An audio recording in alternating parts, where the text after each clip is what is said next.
Pleasant good night, everyone. If you're new here, please subscribe to the channel, turn on post notification bell so you first will be updated whenever a new video is dropped. All of my viewers and my sub, long time, like the video, share the video, leave a comment down below. If you don't want to leave a long comment, just leave a short, sketchy one. So, police investigation into the Red Stripe liquor robbery thing yesterday. Red Stripe fleets of liquor value at several millions of dollars. A high-level police investigation is underway into how criminals breach corporate giant Red Stripe warehouse on Spanish Town Road and stole millions of dollars worth of liquor. It's understood that the hoodlums tie up a security guard, then use a vehicle with a forklift to remove several cases of liquor. The incident occurred on Monday around 2 a.m. Two vehicles were used to remove the liquor. An aspect of police probe has turned the spotlight on how the thieves operate, familiar with the inner workings of Red Stripe warehouse and the security facilities. So guys, this leads right back to the argument we had yesterday about how these criminals know where to go, what time to come, and what to move, and where the item is. And all them know that security guard was the only security guard there on duty.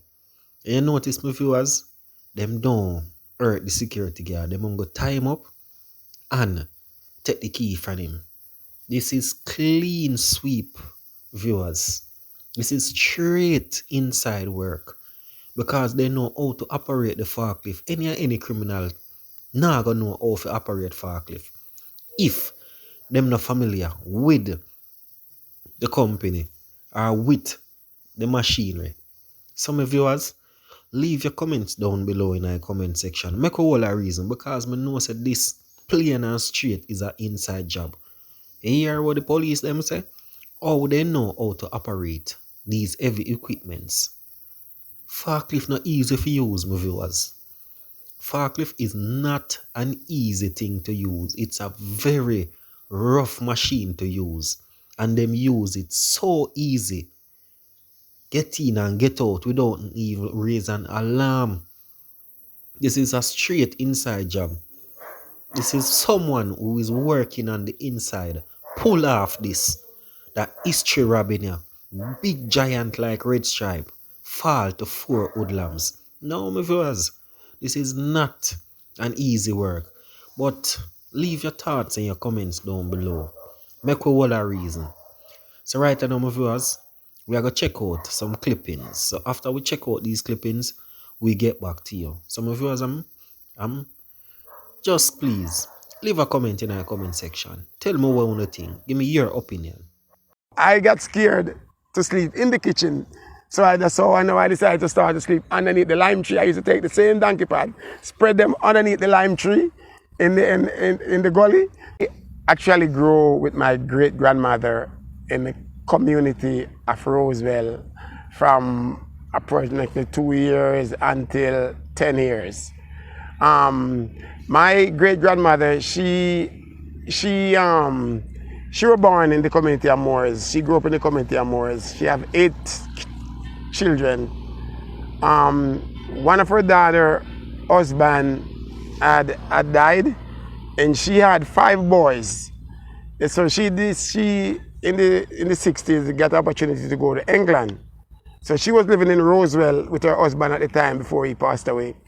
So then she asked her mother if she could come to Roswell to stay with the kids so she could go to England. So my great-grandmother, she agreed to go and spend and look after the kids while her daughter went to England.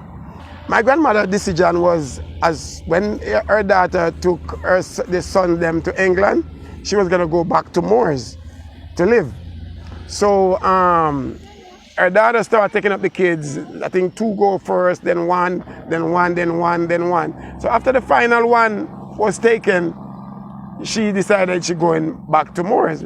But so she was building a house in Moors so that when she moved back to Moors, she would move into her house. But at the time when the last one was taken up, the house was never finished.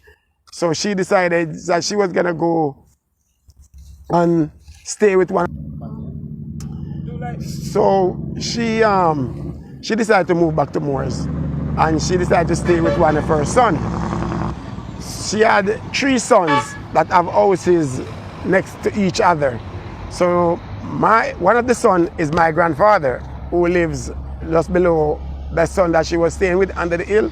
So she said I should stay by my grandfather because it wouldn't be long. We're just gonna stay there until her house finished. I mean, her house was building, but it wasn't finished. So my grandfather wife said, no, I couldn't stay there.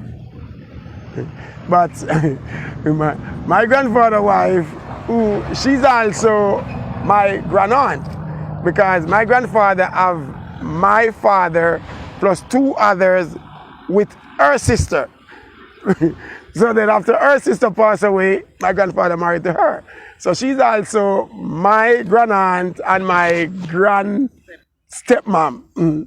So she had like, no, I can't stay there. So I had nowhere to stay. I was 10 years at the time. So in those days they have like the outside kitchen, the kitchen outdoor. And so I decided to sleep in the outdoor kitchen when I at nights.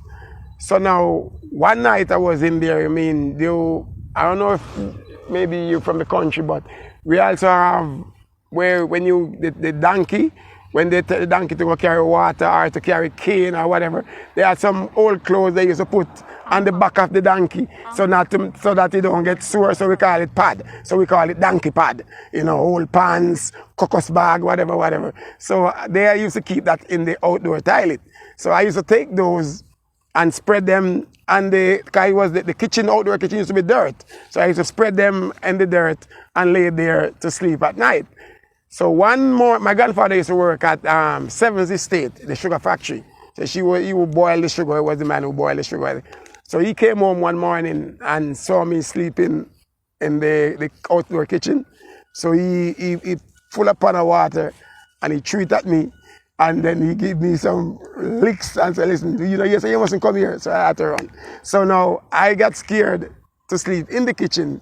So I decided to start to sleep underneath the lime tree. I used to take the same donkey pad, spread them underneath the lime tree in the gully to sleep. I mean, one night I was there sleeping, no rainfall in the area, but rainfall, I was like a little gully, and rainfall like up the hill. And I was there sleeping, I hear whoo, anything I start, the gully, water was coming. I had to grab my donkey pad them and get out of the way. Else the water would have washed me away, But, so how you ended up from there to going back in school and... boy, it's, well, that never lost, because like me tell my grandmother, she was building the house. So after her house finished, then she moved into her own house, so then I was able to start living with her. So then I started going to school now and everything. But by then, I was like one of those kids who was like out of control, because I'm growing with my great grandmother, and she's an elderly lady. So I mean, she couldn't really control, because I was like under no control. I go to school when I feel like. Sometimes she send me to school. I go hang with the boys, them. We go, them are cooking at the gully and stuff. That's where I would rather doing that than going to school. And so she don't know even know if I go to school or I don't go to school.